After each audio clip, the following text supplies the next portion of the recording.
You know what? Sometimes we had to be careful to remember that we're only here for, in the scheme of things, right? Anybody ever have one of those daydreams in school? You have one of those daydreams and then you feel like you're falling and then pow, you wake up in the middle of class or something.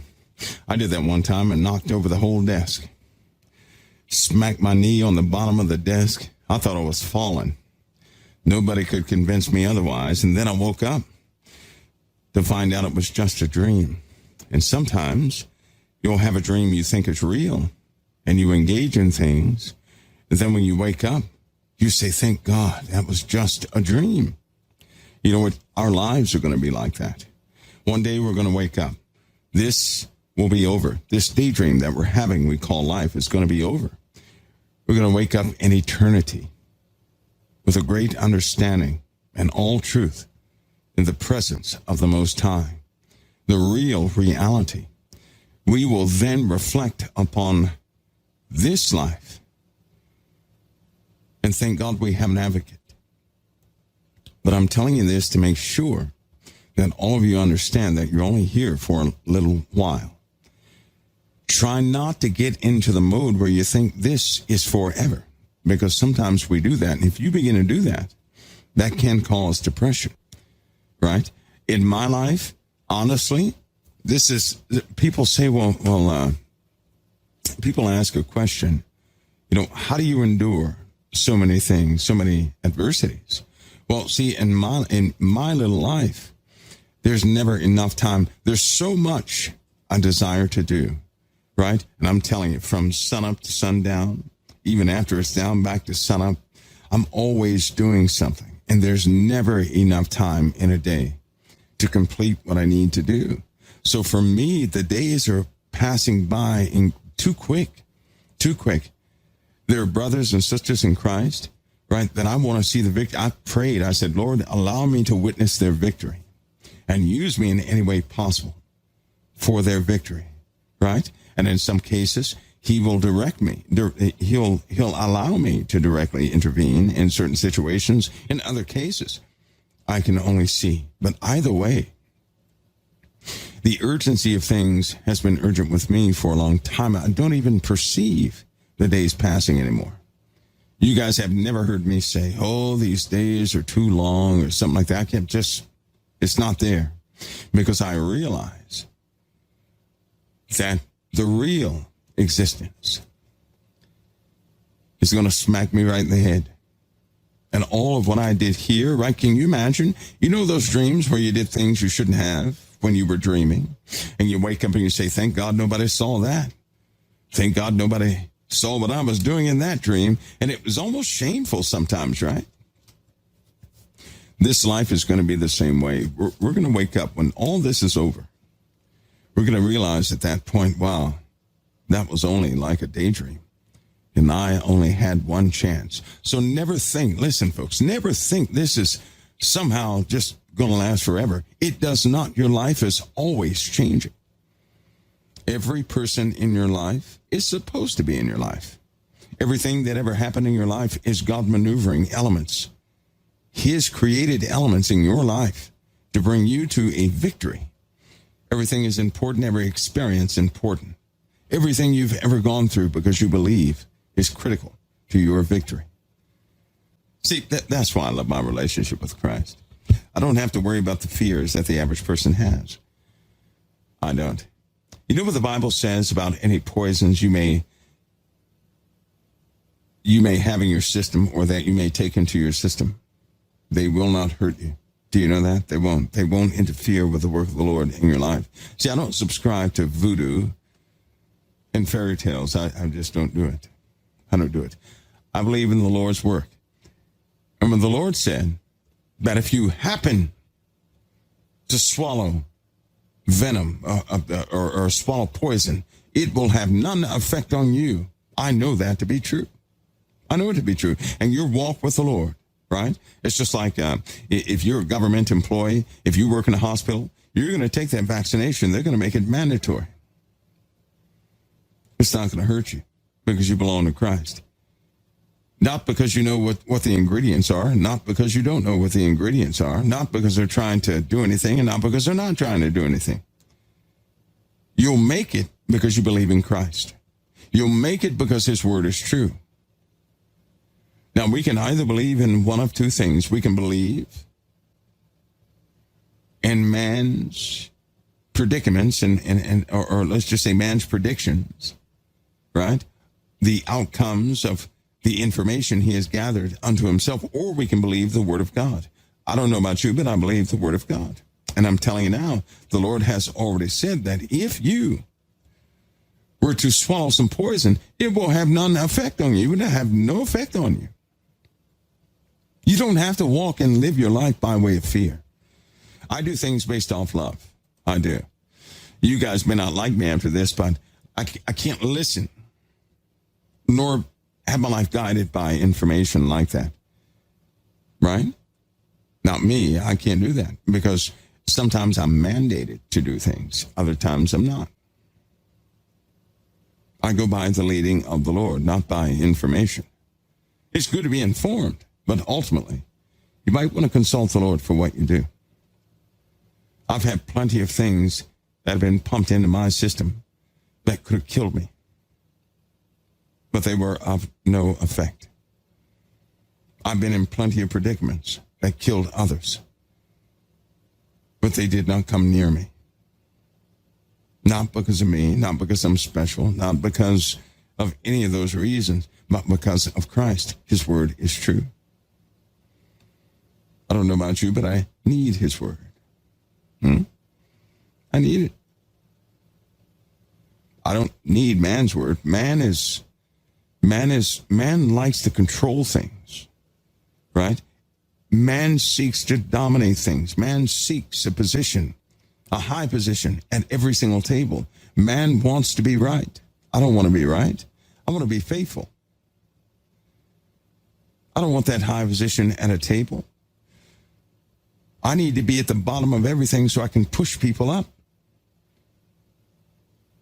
Pushing people up is easier than pulling them up. You know that?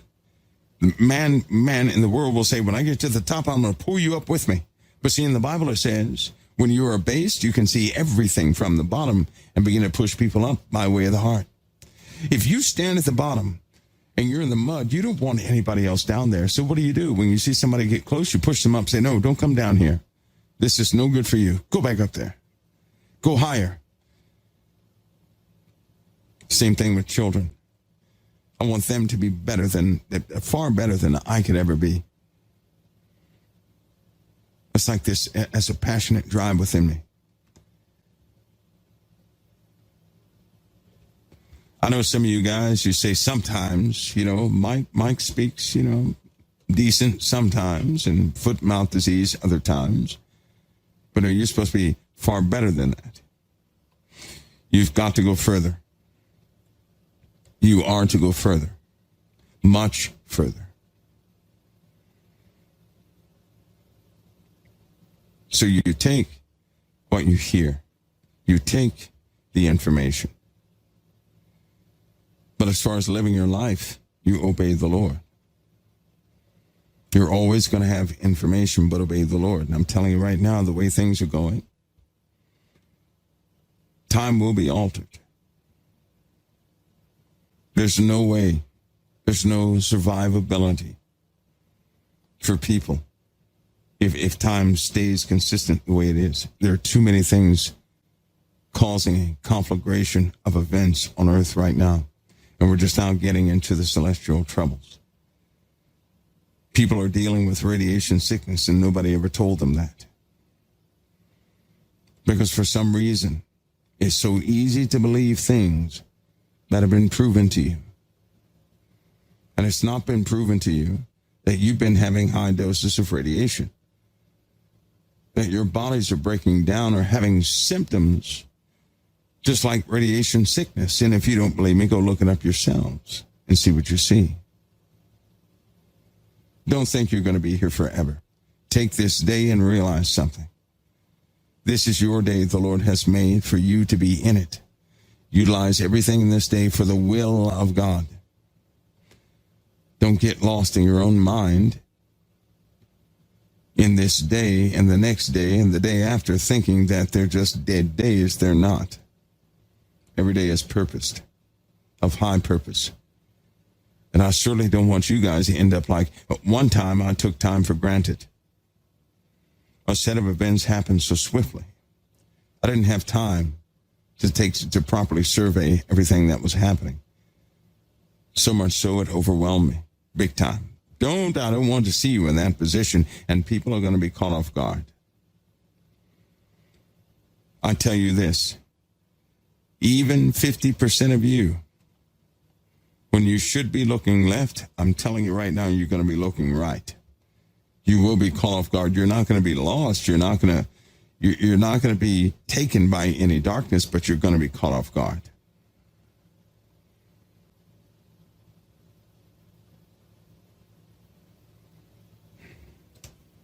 And why will you be caught off guard? Because you won't expect what's coming. You won't expect the outcome.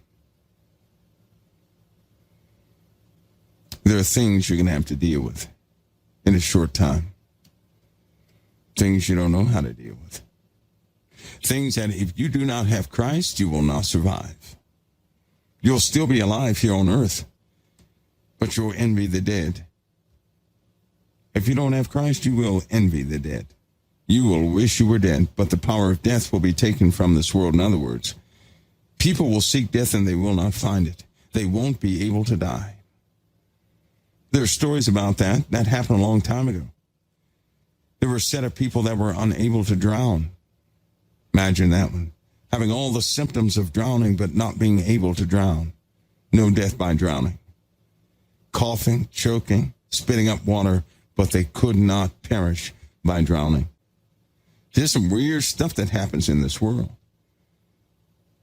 But it's not so weird once you take inventory of what's been happening as a consistent message. The comfort of thinking you know things is a false comfort. Very false comfort. Now let's continue. Galactic cosmic rays and space radiation. You guys know how the solar system works now. You're in a bubble. The sun is critical to keep that bubble blown up. Right? Here's the problem. If you took a piece of paper and stood it up, right? And held it by the bottom left and the bottom right corners and blew softly on that piece of paper, it will still stay standing.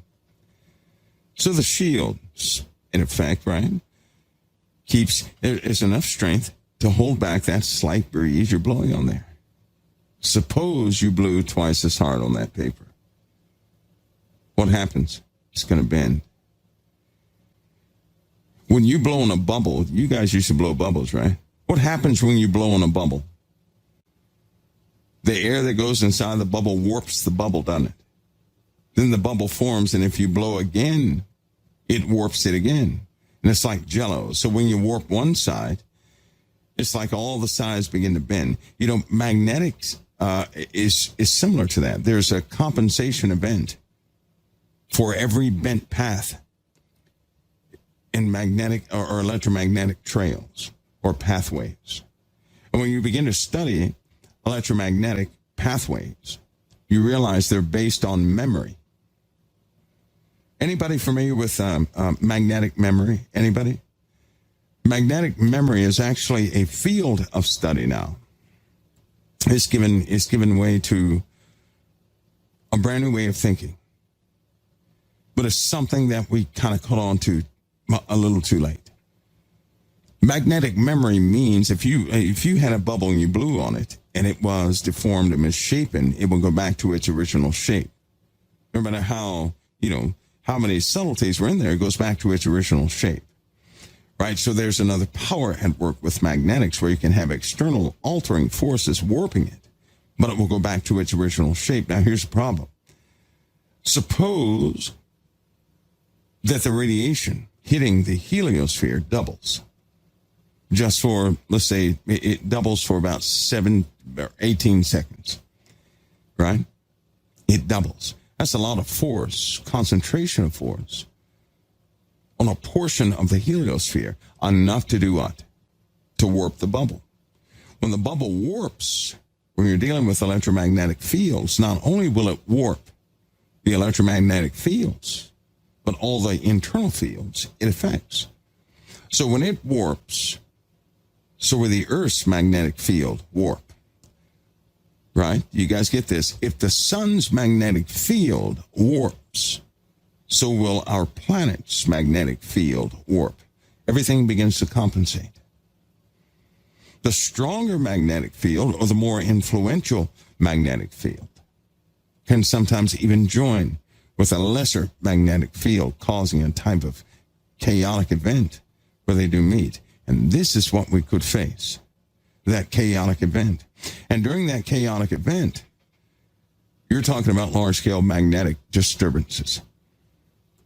And we all know when you start to destabilize magnetic field lines of force, polarities begin to change, right? So 2 elements, magnetic disturbances, polarity changes with those disturbances, and high-speed particles, unabated, coming into the inner solar system. They will breach the heliosphere, as they are doing right now. Now, about 5 years ago, they called galactic cosmic rays harmless, inconsequential to anything happening on Earth. Yet our atmosphere has been heating up day by day. Why? Galactic cosmic rays. There's a glow at high altitude now on this planet every night. Why? Galactic cosmic rays. The Earth has absorbed so much radiation, its output of gamma rays is off the scales. Why? Galactic cosmic rays. So that's your trigger point, right? Your conveyor belt of chaos or galactic cosmic rays. And because the sun is now being affected by these, the changes you see in the sun are caused by 2 anomalies. One is the incursion or penetration of the heliosphere. It's being overwhelmed. The other is another force acting on the heliosphere, weakening it even more, causing it to shear in certain places. You all have probably read about the holes in the Earth's magnetic field that they're studying even right now. You also notice that where the holes are lined, the magnetic field lines that they're trying to trace are going into certain parts of the Earth and not the North and the South poles. And it just so happens that some of those field lines are going down into Mexico, right? The other field lines are in the South Atlantic Ocean, right? And these happen to be anomaly areas. Areas of anomalies, distortions, whatever you call them. They are causing problems in certain areas of the Earth. There are more no-go zones for aircraft. Now, aircraft cannot fly in certain zones in our atmosphere anymore because the disturbances are so high. And they map these disturbances through through a network of computers and optics in space, but you can't fly an aircraft through it. There are no-go zones because if you do, you may not come out. Right? Telemetry is lost, and aircraft is not going to be able to, squawk anything because all its electronics are going to be scrambled. Locations are wrong, GPS is skewed. Things start happening. That's in the air. That's because our atmosphere is changing. Why? Because of galactic cosmic rays. You know, what scientists said were inconsequential. And now it's causing another problem. The only thing protecting us, do you guys know what protects us from the radiation of the sun? You guys know, first of all, that the sun puts out a lot of radiation. Do you guys know this? It puts out a lot of radiation. So what protects us from the sun's radiation? From the full range of wavelengths, as photons and electromagnetic magnetic spectrum, those particles in there. What's protecting us from that?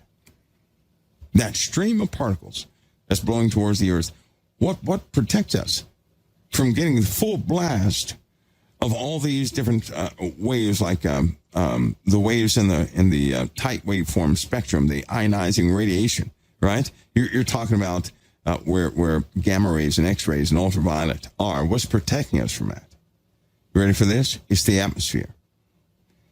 The atmosphere is a filter. The atmosphere is. Isn't that amazing? The atmosphere is. The layers of the atmosphere are perfectly positioned to protect us from gamma, X-ray, and ultraviolet. They are perfectly positioned for this. And listen, you can't, if we were to separate the atmospheric levels, if you take one out, it'll destabilize that filtering effect, and some of those X-rays are going to get through and burn people up, mess people up big time, right? So we have the atmosphere protecting us from a full-on slaughter on a moment-to-moment basis. Listen, because most of you don't know this. Most of you have heard, if a solar flare hits, if it's on the way, it could kill us, right? Here's what you don't know. Suppose the sun never had a solar flare ever again. Let me describe this to you so you understand. If you were to take a portion of the atmosphere off the earth, the sun would fry everything where the atmosphere is missing without a flare. The sun would destroy everything. If our atmosphere were to be weakened by 50%, no one could ever go into sunlight again, or you would essentially be disintegrated. Vitrification would start all over the Earth's surface. There would be no life on the surface of the Earth, and it will only take a matter of months before it breached down through the soils. It would kill everything. That's without a solar flare. That's without a CME. Do you guys see that? So just like pilots, right? Pilots, they get exposed to radiation. Radiation is cumulative. That means the levels of radiation don't go down. They continue to build up. That's why they have the heliospheric observatory, SOHO, right? SOHO is doing an important job. It gives everybody else the fun stuff like, CMEs and SPEs. Those are solar particle events, but it gives all those to the people who like to see them. But it's also tracking those magnetic field lines. It has 3 layers of optics on that thing. 2 layers are classified. The one set people are familiar with because they utilize things on the web. But there are 2 other sets of optics on those machines that are classified. In other words, they're reserved for NASA, they're reserved for Air Force, and so on and so forth, right? The radiation is increasing at an enormous rate. How many of you have noticed your taste buds have changed in the last 5 years? How many of you can no longer eat some of the foods you used to eat because they make you sick to your stomach? And how many of you have digestive issues that just recently developed?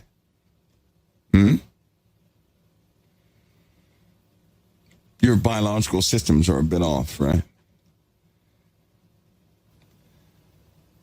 The atmosphere protects us from radiation, but the atmosphere is altering a lot. A whole lot. A bunch. Right? Now, we have another element to deal with.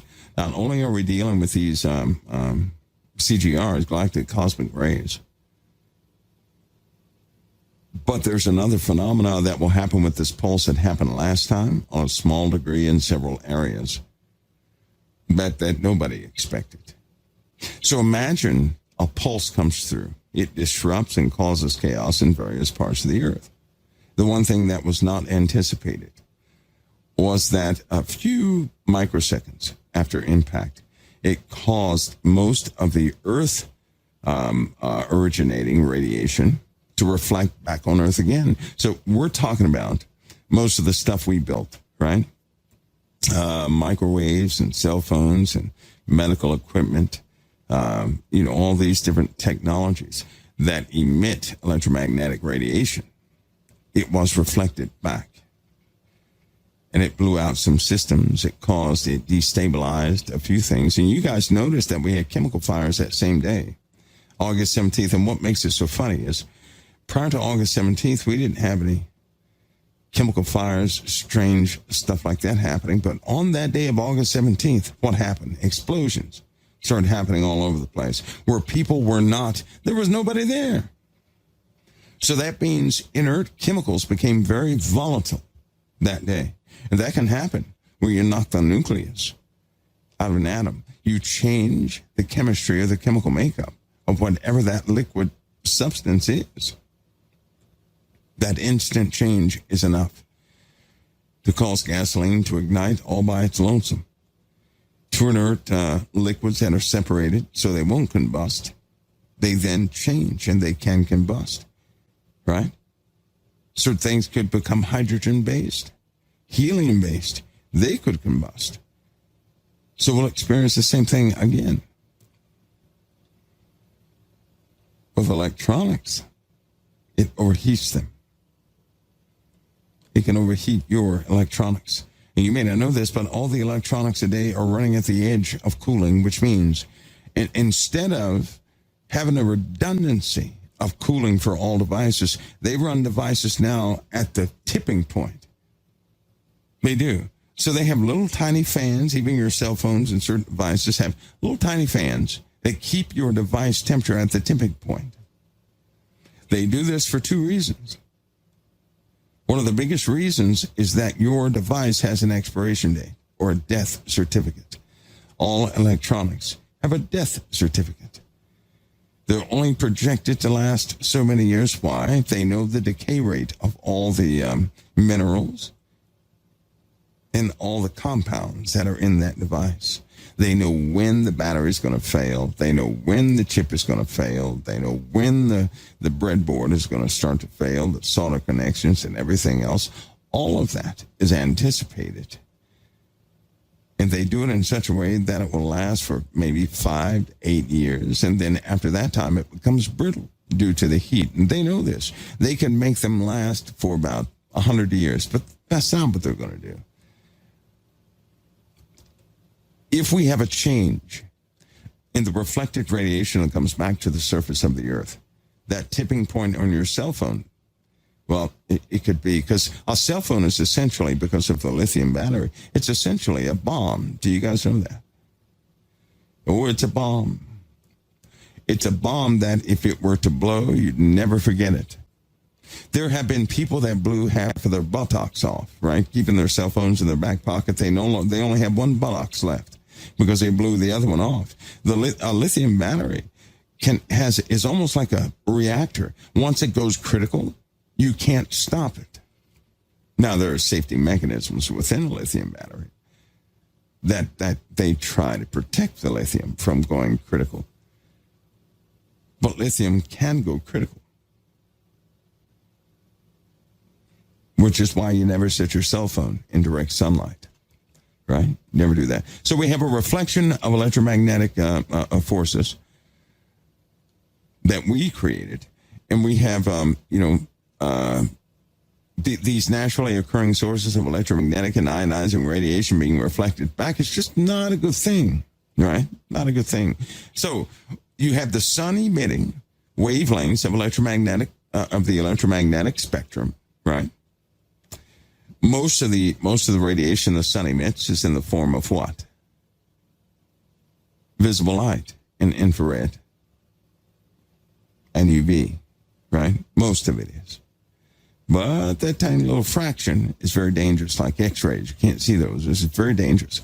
Microwaves, you can't see those. Very dangerous, right? And then on occasion, the sun, of course, has CMEs again and SPEs.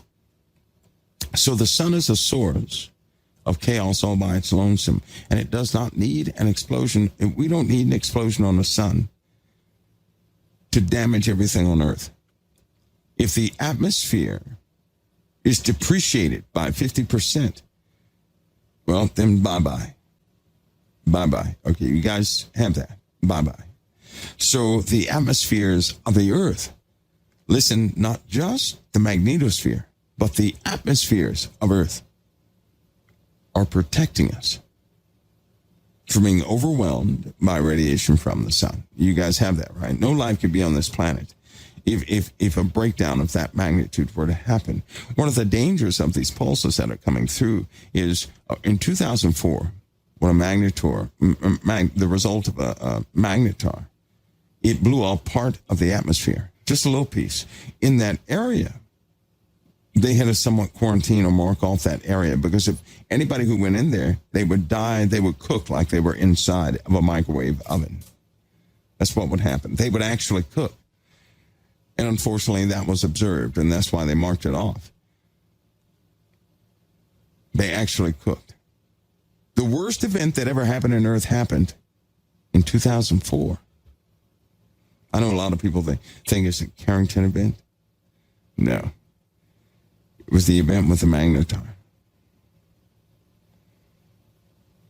In fact, if you know any scientists out there, they're frightened. That's one thing that will keep them up at night, because you don't know when one blew, right? You can only track them by neutrino increase counts in underground laboratories.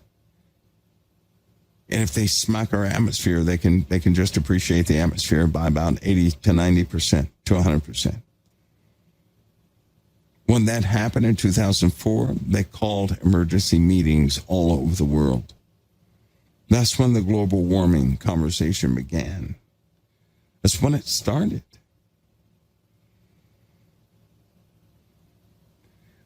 That's when they had to find a solution for both detection and mitigation of magnetars. Now, some of these pulses that we're experiencing, well, unfortunately, they're much like magnetar blasts. Now, I'm not going to sit here and tell you that they are magnetar blasts, and I'm not going to say that they're not. But they are pulses, high energy pulses that were let loose many, many, many, many years ago. Okay? Probably many thousands or if not millions of years ago. But they're approaching us. They will smack us. They're too thick, too far in depth to miss us. They're going to smack us. We're about to have another occasion of a pulse coming through in August. It's somewhat like that. You guys remember I was on Past Paul, and I told you guys we're going to have solar flares, right? I told everybody kind of passively, we're going to have a solar flare, but it's not going to be pointed towards Earth, but it's going to be a sizable one, right? Then when we had the solar flare, I don't know how many of you guys remember that, but it was what was it like? A few days later, we had the solar flares, right? Only 2 people asked me, remembered, well, I know some of you guys remember, you just didn't write about it, but I told you that because listen to me, a small, tiny pulse was coming through. That's why. Small, tiny pulse. And they've been coming through so much now that you can forecast to a degree what they're going to do based upon their size. So then I was expectant of a solar flare based upon that pulse that came through. Well, we have a bigger one coming through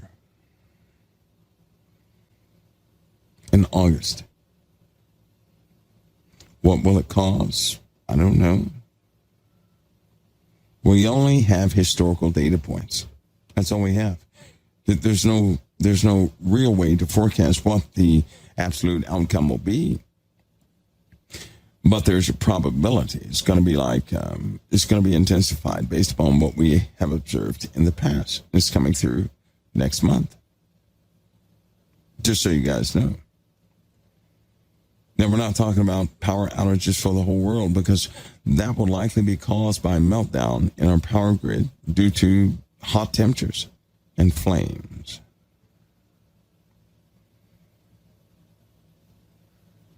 But we have a pulse coming through. This pulse is followed by by rocks. This actual pulse is followed by rocks. I'm going to have to do a graphic. I can see that already. The rocks behind this pulse are not going to miss us either. I believe that's going to be the actual beginning of a long durational process that the earth will undergo. I also believe that you'll be able to see the moon being smacked on occasion by these things, which means the moon is about to change. You know, we see it. We don't see regolith all over the place, being shut out 50 miles away from the moon. That's not what we see. But I believe that we're about to witness that. A permanent halo around the moon where it's been hit by so many small objects. Now, be wise. Many of these objects will burn up in the atmosphere that are ice-based. But if anything is metal-based, chances are some of those particles are going to pass right through. And I suspect that we're about to be inundated with some very hard iron, right?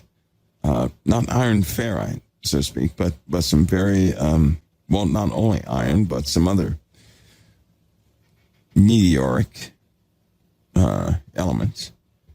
We're going to have them. And because they're metal, they're going to be attracted to certain spots on Earth, which means their trajectory is going to be highly affected by these strong magnetic areas in the Earth. And that's only the beginning. Those rocks, if they hit during a time when it's hot in those places, fires are going to be a result of that. Fires.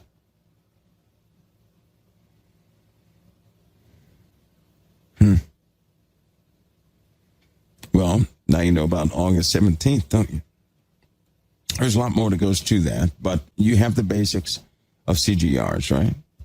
CGR is galactic cosmic ray, just so you know.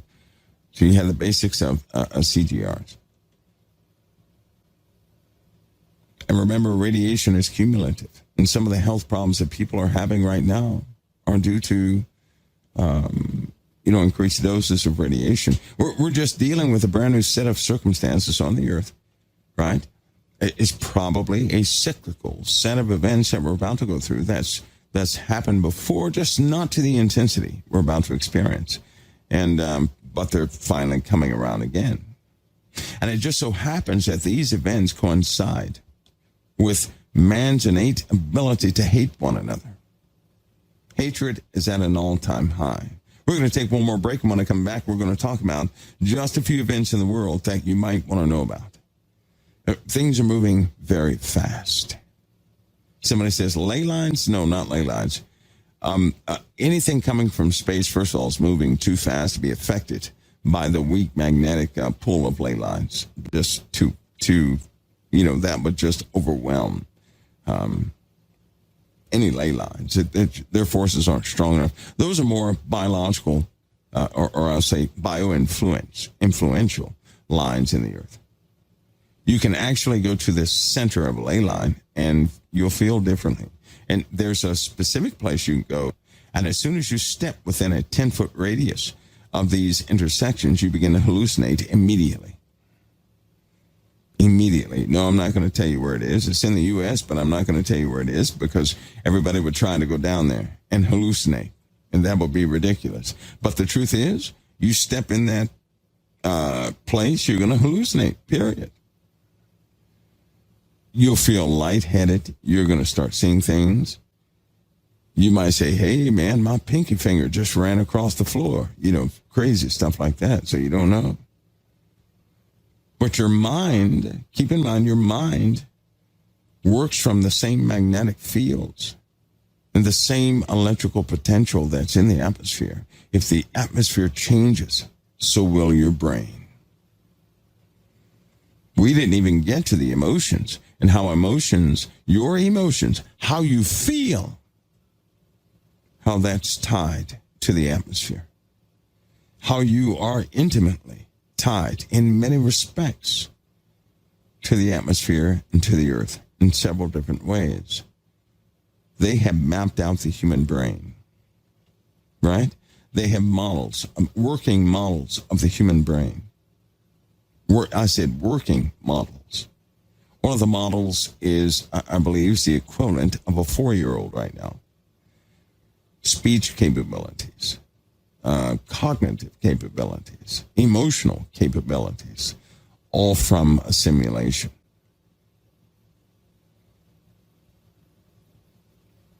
They've done it.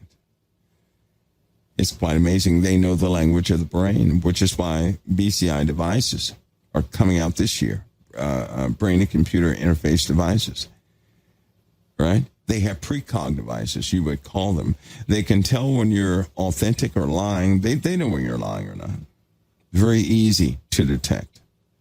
But when you're working with equipment, because you're going to do away with your mouse, and security is going to be direct to your brain, right into your device.